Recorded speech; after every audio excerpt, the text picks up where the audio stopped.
sa amin pong pinakamamahal na tagapamahalang pangkalahatan, kapatid ni Eduardo B. Manalo.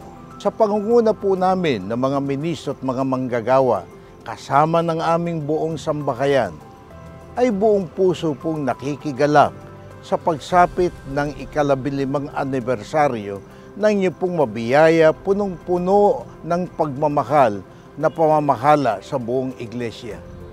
Ang katapatan po na lagi ninyong itinuturo sa amin, ang gabay po namin sa pagtupad ng aming tungkulin. Makakaasa po kayo na lalo po naming pag-iibayuhin ng amin pong katapatan at pakikipagkaisa sa inyong pamamahala.